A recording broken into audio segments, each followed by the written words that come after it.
All right, the STIHL SG 20 backpack sprayer. So you own one of these. What do I need to be able to do on a backpack sprayer? I just put stuff in, I pump it, I put it down, I'm done, right? Is there any maintenance on this? Well, in fact, there is. And I like to go over these things on the STIHL SG backpack sprayer because a lot of these things are very simple for you to do and also important for you to get long life out of these. I see tons of commercial operators, landscapers run these things without a problem for a year or two. Bam, they work great. And then I get a homeowner who gets one who barely ever uses it. They say, this thing doesn't work, it's no good. So why is it? Well, we're putting chemicals in here and it can cause damage to components. So let's go over how to care for and use your STIHL SG 20 backpack sprayer. There's a couple things I really like about this sprayer. One is, all I am doing is pressurizing this tank when I'm pumping the lever. Unlike this big back tank, I'm pressurizing just this small tank. So it seems to be way less pumps per minute. Makes it a little less fatiguing on my shoulders. I'm getting old. I like these straps. I think there could be better, but as far as a backpack sprayer, it's hard to find anything with a better strap on them. They're easily adjustable. They are padded, they've got some contour to them. But keep in mind, when I put my 5 gallons of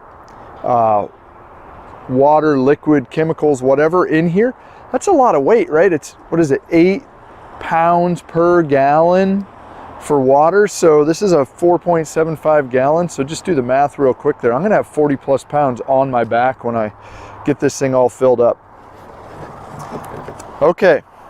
So first thing, let's really quickly talk about lubrication here. We've got a rubber gasket. This should be lubricated. In the owner's manual, it talks about that. They just used a white grease on here. I'm told you can use all kinds of different greases on here. Just swipe it on that lid, put it on. It's gonna keep the gasket fresh so it doesn't go bad and start leaking.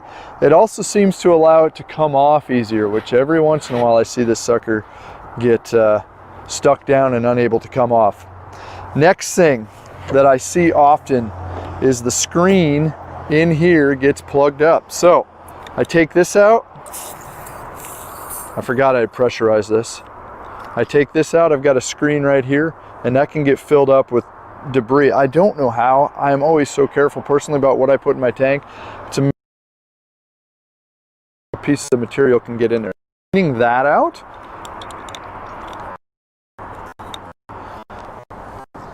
Okay, I pump this pump and it does nothing. It's not building any pressure. Well, more than likely what I'm dealing with is a bad seal or packing. STIHL sells this nice little kit. It's got an O-ring and a packing, and to get in there, they've made it easy. I'm gonna need this little orange screwdriver, turn this sideways, and there's a little clip that I can take out. Right here, I've removed this clip, and then a keeper. Set that aside.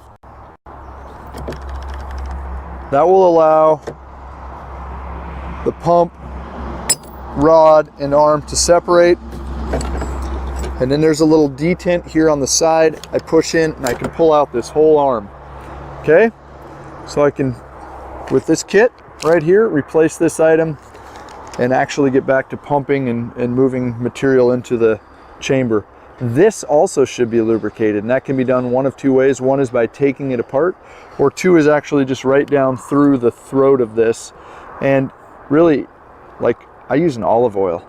Seems kind of weird, but I have it, it works, and seems to not cause any problems. So that is the pump replacement. The other area that I see problems with occasionally, depending on what I'm running through this, if it's corrosive at all, is there's a little check ball down here. And I can loosen this, and I pre-loosened it, so I would look super strong. Loosen this. Quite a few turns, and it's going to pull off, and then hopefully out just pops this little round stainless steel ball. Okay, clean this off, take a little bit of I don't know, WD-40, spray it up in there, kind of clean that out a little bit, and then reassemble it. So this ball goes in, this hose piece goes on, and tighten it up. Now, as always, before I start messing with repairing this thing or tearing into it, I rinse it out very good, dispose of whatever's in there properly. So, biggest things you can do if you own a STIHL SG 20 sprayers, when you get done, empty the tank completely, run some fresh water through it, and rinse it out. Don't ever let it sit with chemicals. Don't let it sit with water in it. I had that happen over winter one time. I didn't clean it out. This thing was like a brick of ice in my shed. So rinse it out, drain it out. Don't let it sit with chemicals. Lubricate the gasket, lubricate your pump O-ring. Easy to replace if needed. Keep the check ball good. Keep your screen good. And if you have any questions, refer to your owner's manual. Thanks for watching the So You Own a STIHL SG 20 backpack sprayer. We look forward to helping you in the future.